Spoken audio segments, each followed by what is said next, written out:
All right, welcome, everybody. We are live with another edition of Cryptocopia's weekly AMA live stream. I'm your host, Mike Spellcheck, and today we're joined by none other than CEO and founder of Kambria, Thuc Vu. Now, Kambria is an open innovation platform. They're in the robotics and the AI space. They raised $16 million in December of 2018, and they're engaging with academics, universities all over the world to spur innovation in those spaces. Thuc, I have a ton of questions for you, but first things first, how are you doing today? I'm doing great. Thank you for having us on your program. It's a great honor to be here. Yeah, no, we're happy you were able to. I mean, it's really great to sit down and chat with you guys. So, there's obviously a lot that we can talk about here. It's a really wide space that we're looking at with robotics and AI. But I was wondering if you could just tell us a little bit about your background personally and how you met the other founders of Kambria and how you started working together on the project. Yeah, it's actually a very, very interesting story. It's a long journey. So, if you don't mind, I'll go back a little bit. Yeah. So I actually grew up in Vietnam, but I've been in the US about 20 years. I did my undergrad at Carnegie Mellon, PhD at Stanford, both in computer science, focusing on AI, robotics, machine learning, game theory. After Stanford, I started my first company called Katango. And it was actually the first company that Glenn Perkins invested in as a seed company, a seed round. So we started in June 2010, and then we got acquired by Google at the end of 2011. And so I moved over to Google, stayed there for 3 years, working on Google Plus and then Android. But then, the Starbucks kind of still around and, prompted me to leave Google. It was a very cushy job. But I enjoy the excitement and the challenge of the startup environment a lot more. So I left Google and started OhmniLabs in middle of 2015 with two co-founders, Jared Go and Ting Si Tang. So Jared Go was my roommate back then at Carnegie Mellon, and we did tons of research projects together, especially in robotics. We were programming the Sony Eyeball, those robotics dog. I don't know if you remember those, to play soccer with each other. So like a team of those robotics dogs just like passing the balls around. Oh, that's wild. It was so much fun. Yes. And so the interest has been there for a long time. And so when we got together, we're like, okay, let's do something about robotics. And we look around, right? And we haven't seen much in the consumer space. Even though the promise has been there for such a long time, we all imagine that we're gonna have like a robotics butler do all tasks at home for the last 20 years, right? But sure. There's only vacuum cleaner, the Roomba in the home, nothing else. Because it's actually very costly and very difficult to develop robots. And a lot of projects are siloed. Only a few big companies would have robotic technology, especially for the consumer space. Think about like SoftBank, right? With the Vision Fund, with Pepper, Google's, right? So these are the companies that would have robotic technology. Mm-hmm. And so we look around and we're pushing along, and so we came up with a really interesting way to develop robotics, which is using 3D printing.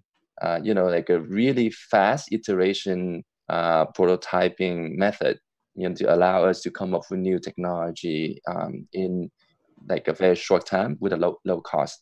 Right. And as we're pushing along, a lot of big companies reach out to us and want us to build robots for them.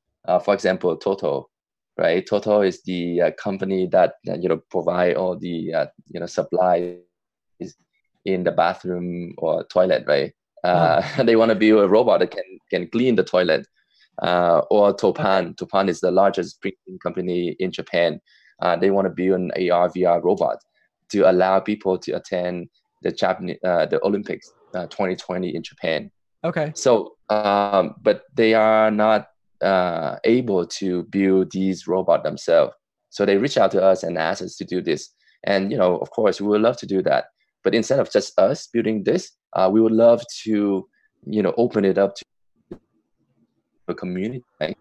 We can the exponential growth, having people to collaborate and work together to contribute the technology, build these really cool robotic products and then all share the upsides of, when the robots providing value for the society.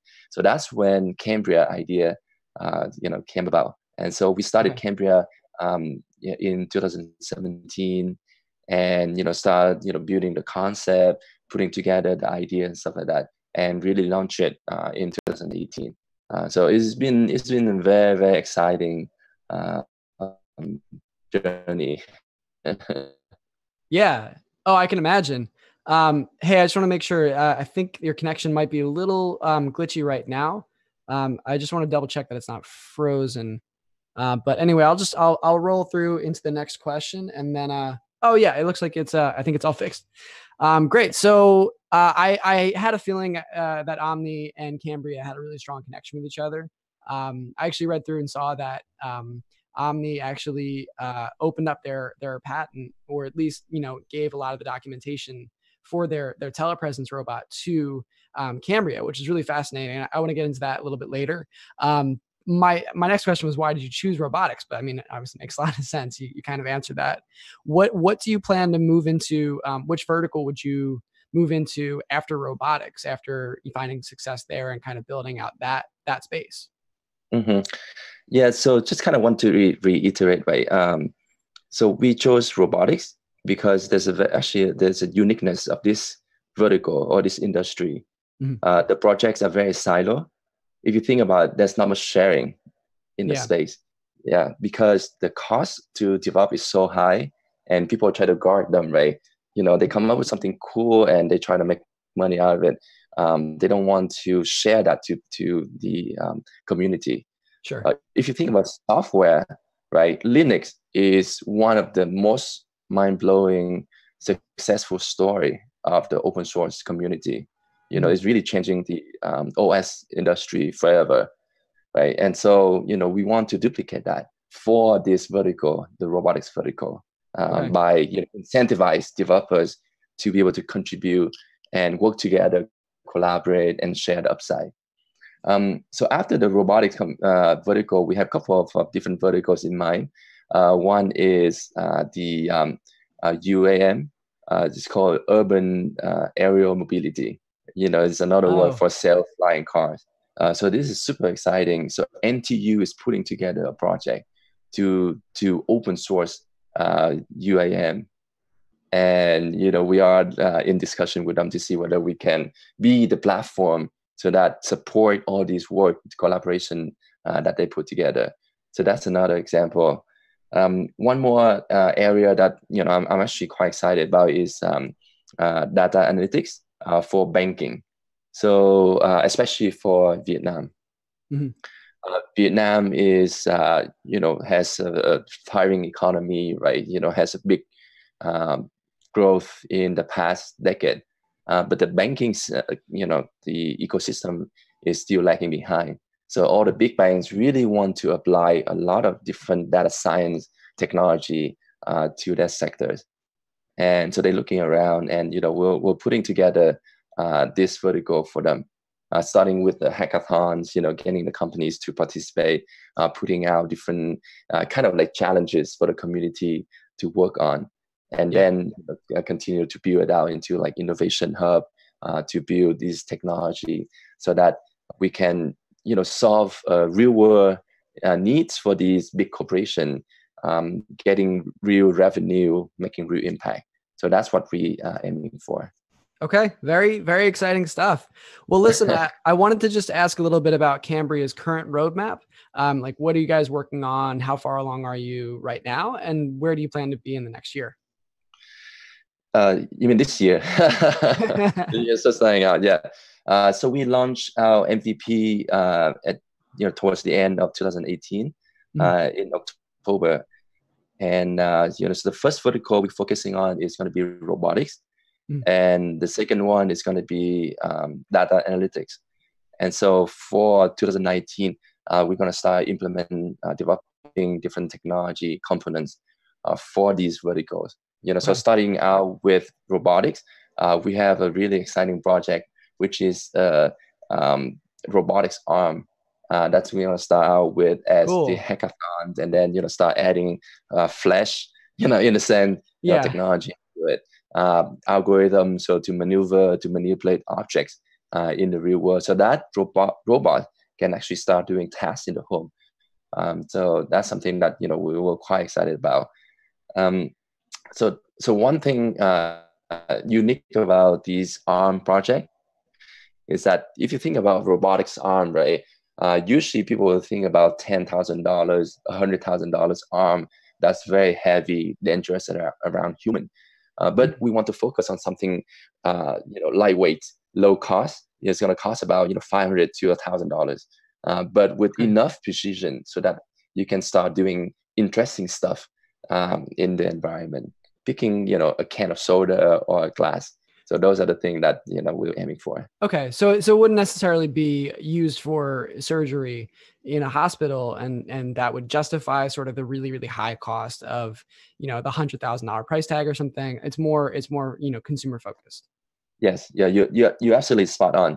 Like Da Vinci robots, right? So that's $500,000 price tag, and it costs about $100,000 to train an operator, a doctor to use it. Which is, nobody's gonna be able to buy it for their house, right? Unless you're a billionaire. But so if we want to target the mass market, we have to, use a very different route approach. Okay, got it. Cool. Well, I'm really curious how you coordinate all of this. So if you have a lot of different technologists and developers working independently, how exactly do you incentivize them to create a new technology, and especially to get them to share, what would normally be their patent? Yeah, a great question. So we spend a lot of time thinking about this. A little bit about my background. I actually study a lot of game theory back then when I did my PhD at Stanford. And so that's what I actually got drawn me into the blockchain space, because I feel like you can really design a new system with game theoretical aspects to align people incentives. And so to answer your question, it's really coming from two sides, right? On the demand side, big companies have certain needs that they for technology that they want to build. And so when we'll work with them kind of like almost like a consulting company to really break down what they need, the problem they need to solve, into smaller components, and put them up onto Kambria as a bounty. Okay, so here's $100,000 worth of CAD. If you can solve this bounty or this challenge, and then there will be multiple stages, multiple rounds. First round is going to be design. Second round is going to be, prototype, and then third round would be more like production. And then developers can form teams to compete for these bounty. And then, best teams for each round will win some prizes and then move on to the next round. And so on and so forth. Yeah. And so really, once the best team will win the bounty, but the technology is going to get incorporated onto the platform and then open so that other people can collaborate and build on top of it. And then you have that, generous cycle, I think it's called. Yeah, instead of a vicious cycle, you have a generous cycle where, innovation leads to developers in Kambria building more on top of what's already been built that can be more useful for somebody else, a couple months down the road. That is correct. Yeah, and anyone can really, go to Kambria and look at some really cool technology and commercialize it. Because, let's face it, right? You can be the best engineer in the world, but you're probably not going to be the best business person, right? And vice versa. So by decoupling the two things, allowing, let's say, you new technology coming up by the best engineers, and then the best business person can apply and commercialize it.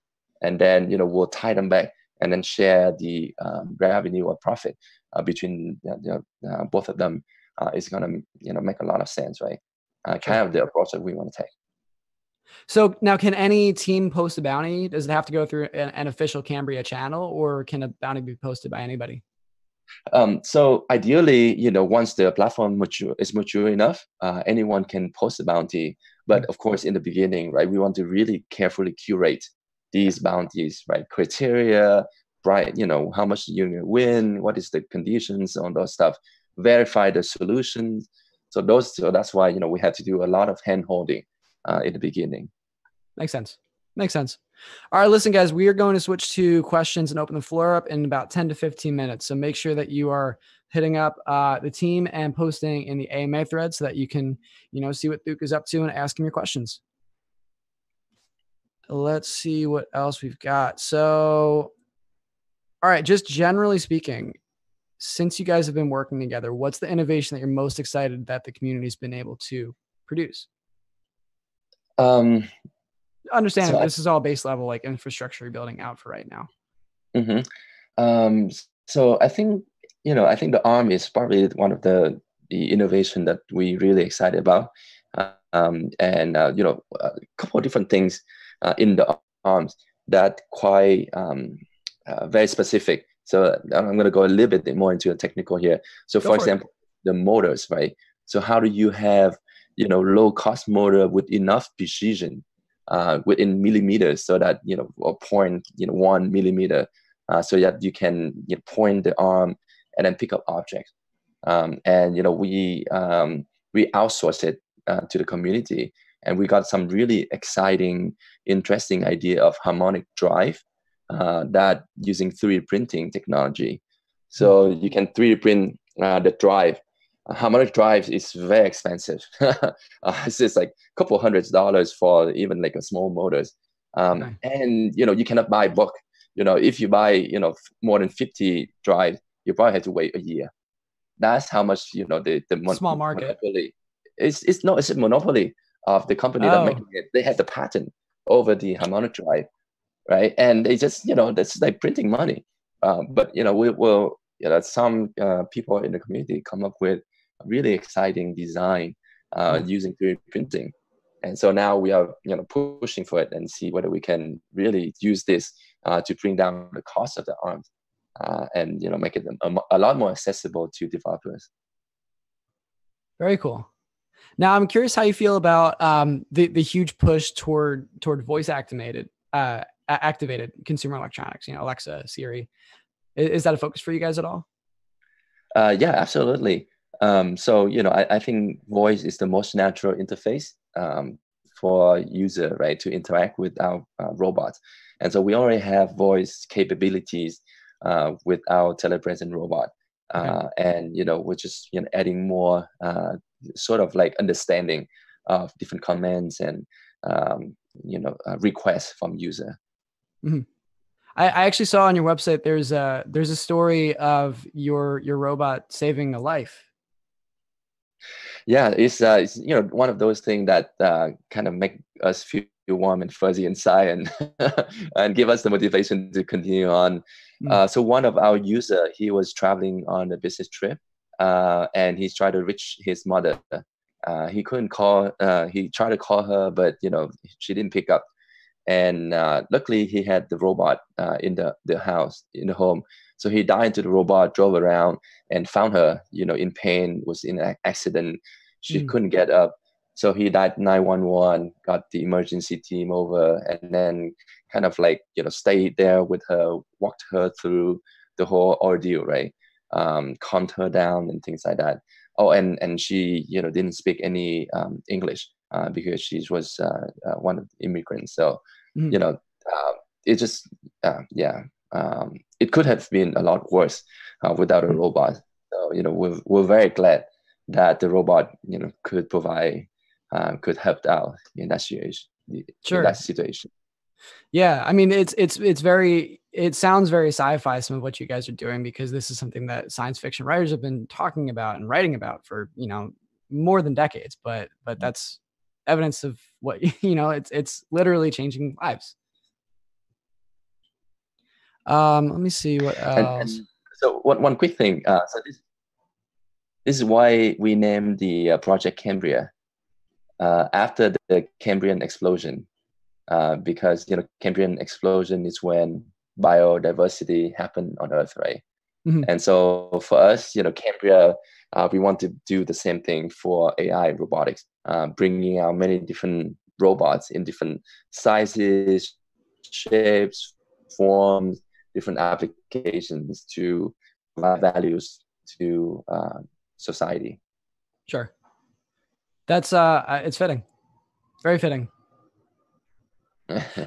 So listen, you guys are on the front lines. I mean, it's 2019, we're coming from a huge bull market in 2017 where everybody was looking at blockchain as, the next big thing. Everybody in the world was excited about it, to this big slump where it's the word blockchain is looked at differently after that, price, massive swing. So I'm curious, I know you're reaching out to universities and professors and saying, hey, we have this really awesome project that we're working on. We want you to join. What do they perceive when you're explaining what you're building? Like, are they immediately excited about it? Do they, have, are they a little bit less so? And what do you tell them? How do you bring them on board?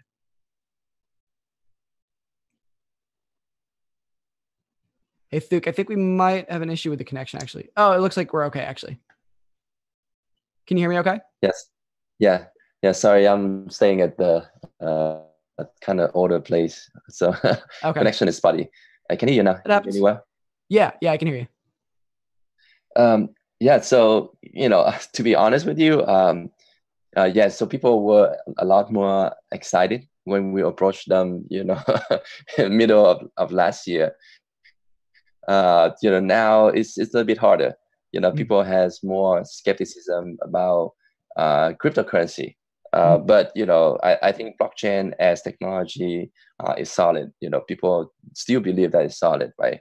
And so I don't think people have no doubt in that area.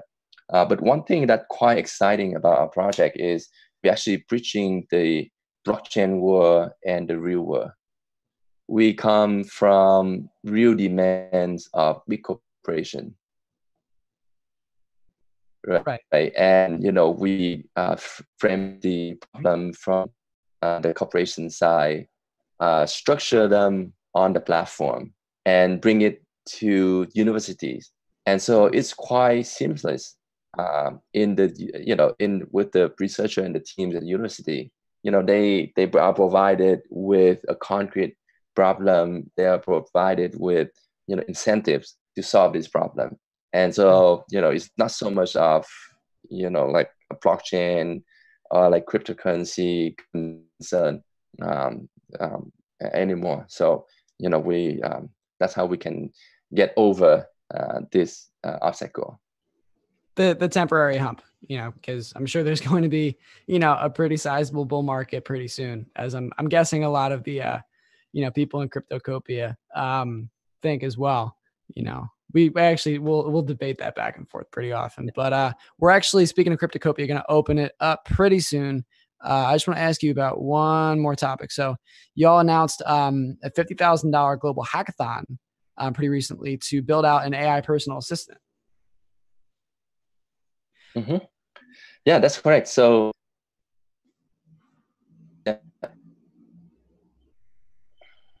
oh, sorry, I think I just got like a I think so, yeah. I can hear you again though. Can you hear me okay? Okay. Yeah. Okay, great. Yeah, I was just hoping you could tell us a little bit about that, when you're accepting submissions, until if everybody can join, if we have any developers in AI, in Cryptocopia, a little bit about how the projects will be judged, things like that.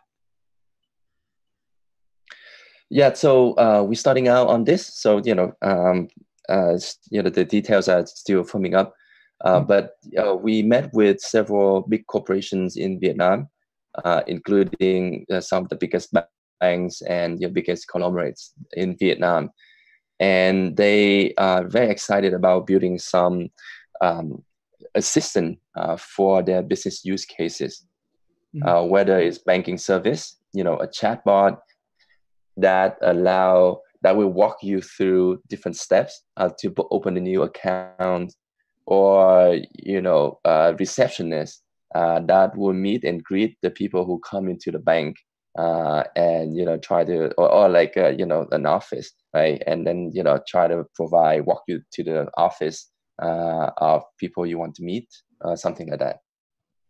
And so we took all these inputs and interest from these people, these corporations, and we put together a proposal, which is going to be a 6-month long hackathon. Starting out with workshops and kind of like presentation and ideation workshop from universities, different communities. We're focusing mostly in Vietnam and a couple of universities in Southeast Asia and US. Those are the geography that we'll focus in for this hackathon. And it's going to be multiple rounds. And then the final round, we bring the winners from each of these locations to Vietnam to do kind of a grand finale there. And this grand finale is going to be aligned with probably the largest AI conference in Vietnam. So just, kind of get people together and share about their technology experience and stuff like that.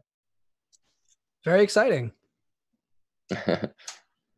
All right. Well, listen, you know what? Actually, real fast before we open it up, which channels should members of Cryptocopia join if they do want to hear more about what you guys are up to, about the bounty program?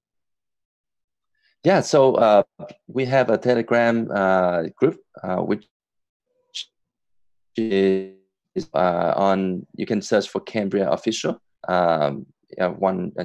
Two words together, Kambria Official. And just join it there, and then we have a lot of announcement and discussion over different projects there. Great, perfect. All right, Thuk, why don't we open it up? Our first member is asking. It's Snores reaching out, and they want to know why we need blockchain for AI and robotics, and if centralized systems are not good enough. Yeah, great question. So this is some of the questions that a lot of people ask us as well. So there are different reasons why we need blockchain. First of all, is because blockchain enable us to build the token economics, right? So as I mentioned, right, we'll be designing a new system in which we'll provide incentives for all the key stakeholders to play well with each other. And so developers can contribute code, technology, user can contribute data and get rewarded in CAD or Karma. And share the upside when the base of the technology become more valuable, bring in more revenue. The second thing is we want to use blockchain so that first time in the history we can break down the whole innovation process into different stages, from needs to ideation to prototypes. To production, to commercialization. And then you can participate in any of these stages, depends on your strength, your passion. But with blockchain, we can tie in, and so that you can collaborate in a transparent and trustless manner. So I don't need to know who you are, but I can collaborate you, put in on, like a smart contract, and then, I trust that I will get rewarded, based on what we agree on in the beginning. And so I think that's a beautiful thing. And then third but not least is we want to open the technology, put it on a blockchain so that it can be available to society forever, in a sense.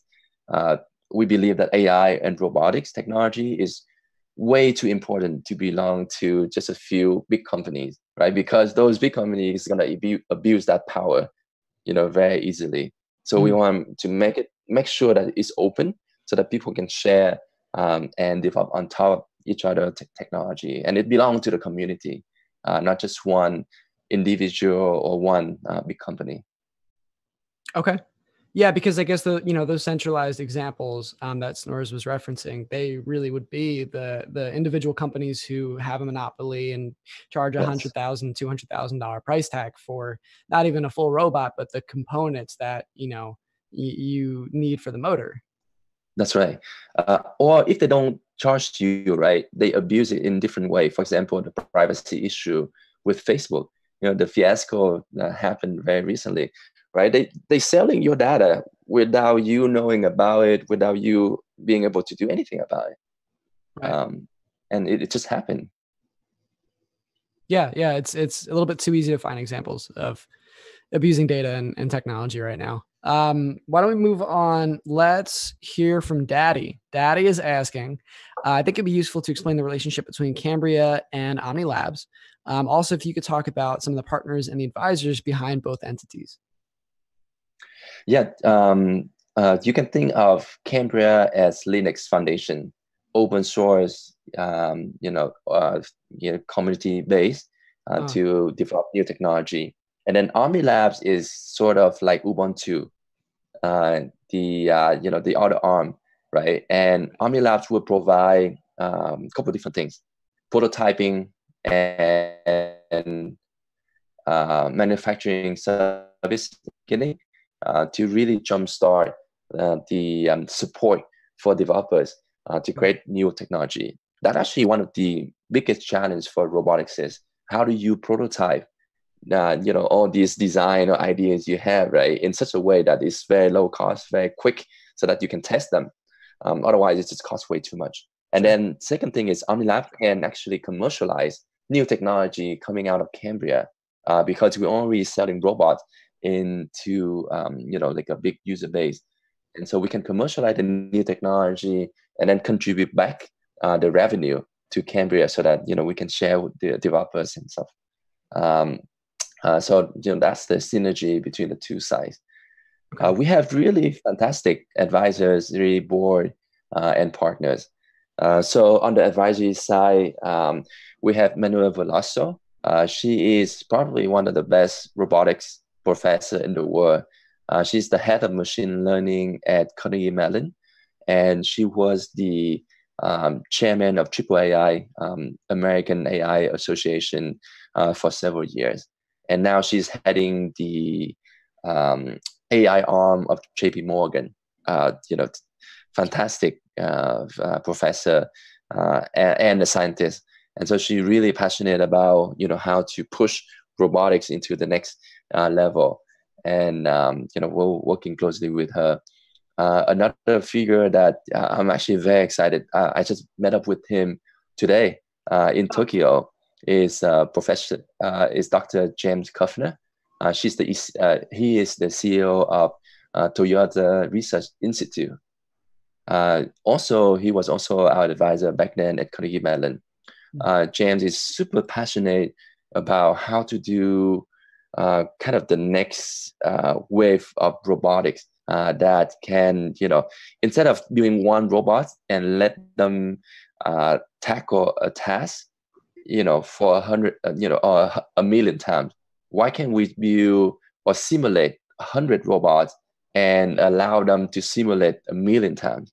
So this way you can get that, next level of learning and the revolution of robotics intelligence. And so you can think of it like, like a cloud robotics system. And so this is something that's, very, very exciting that we're pushing forward. Yeah. That's when you can get that. Yeah. That's when you can get the exponential growth of robotics intelligence, right? Because every new robot is going to add their learning and share that with, another 100 robots instead of each robot learning by itself. So we're really excited about this direction. Hopefully we can figure out something that we can partner with Toyota Research Institute very soon. And then on the blockchain side, we have a couple of really interesting advisors as well, like Simon Kim from Hash. He's you probably know about Hash, right? One of the largest crypto fund from Korea. He's really excited about the project and join us as an advisor. We have Lai Lu from Kyber. We have Long Voon from Tomo Chain. These guys are fantastic. Or Roger Lim from Neo. So really quite fortunate for us to be able to work with these guys. Yeah, that's quite the crew. All right, why don't we move on to our next question? Snores again is asking, is Cambria connected with Stanford University? I know you are, but is the project, and did Cambria ever have a conversation with Stuart Russell? He is the AI godfather. And so second question, personally. Just a comment that Snorris personally likes Stuart's thoughts and views on this, blockchain space in particular. Yeah, so Stuart Russell is definitely the father, right? He wrote one of the classic AI books, on in the space. So, so unfortunately, we don't, we're not working with Stuart, but I met him before. Huge respect for the guy. I think Stuart's view is a little bit more on the classic side, focusing a lot more on logic, kind of like, problem solving, different algorithm to solve different tasks. And for us, we've been working, doing a lot more kind of on like deep learning side. We're quite excited about that.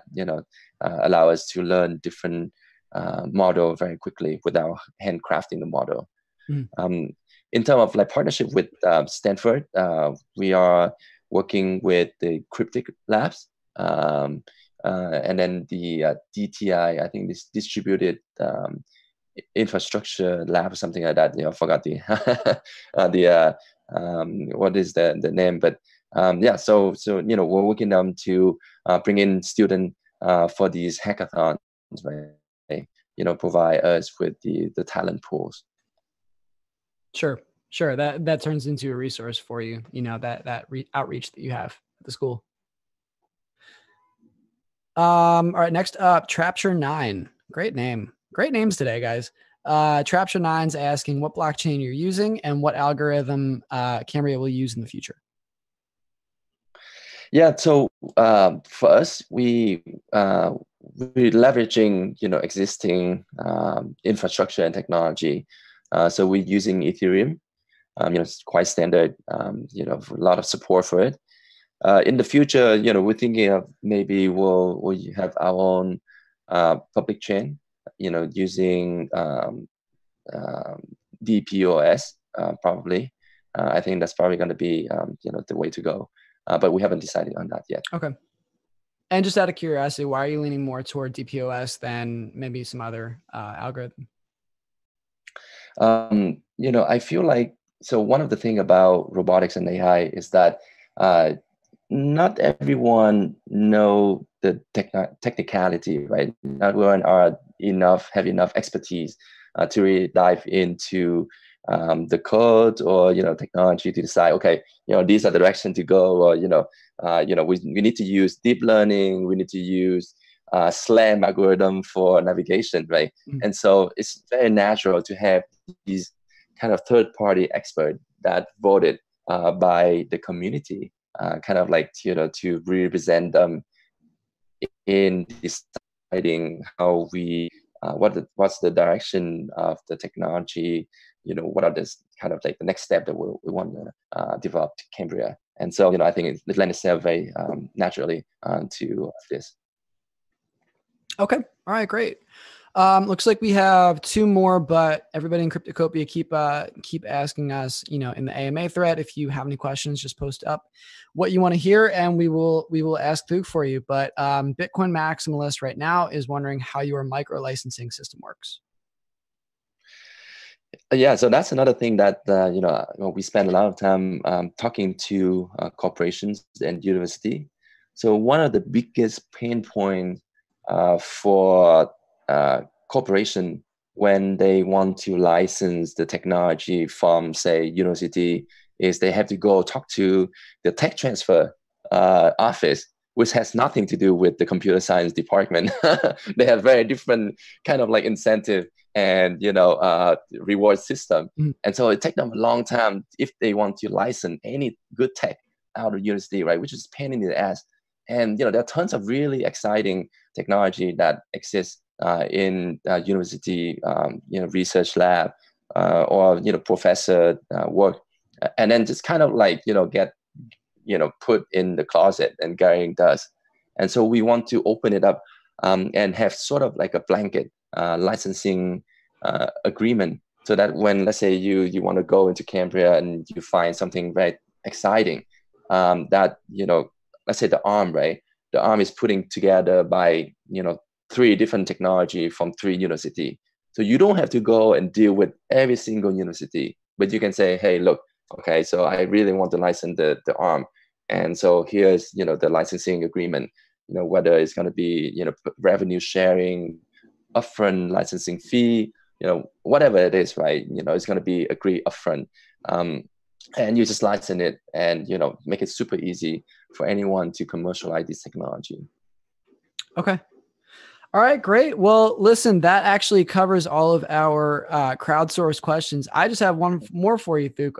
What are you excited about in 2019? Just anything outside of Kambria. What are you excited to see? I think so.